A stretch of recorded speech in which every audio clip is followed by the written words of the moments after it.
हम ताइबते छलियैना आइबते छलियैना यो चंदन घसते छलियैना आइबते छलियैना यो चंदन घसते छलियैना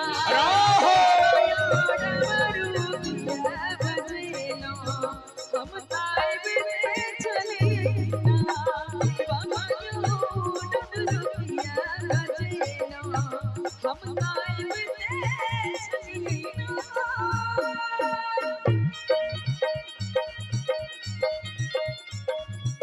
क्या बात है, बहुत बढ़िया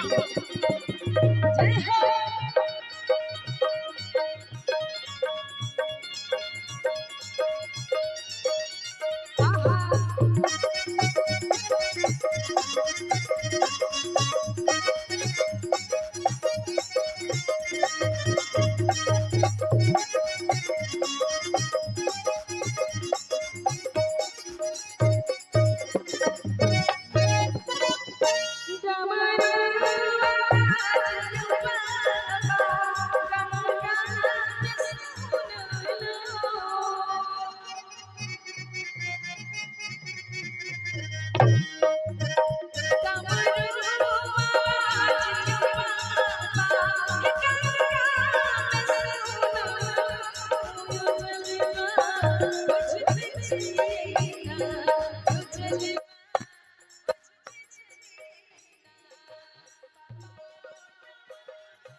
हे डमरू आवाज यो बाबा हे बगिया में सोना यो फुलवा लोई दे फुलवा लोई दे छलीना दोनों हाथ ऊपर करके बाबा बैद्यनाथ के नाम पर जोरदार जयकारा बाबा बैद्यनाथ की जय। बाबा यो डमरू किया बजिलो हम ताइबते छलियैना बाबा यो डमरू किया बजिलो हम ताइबते छलियैना आइबते छलियैना यो चंदन घसते छलियैना आइबते छलियैना यो चंदन घसते छलियैना बाबा यो डमरू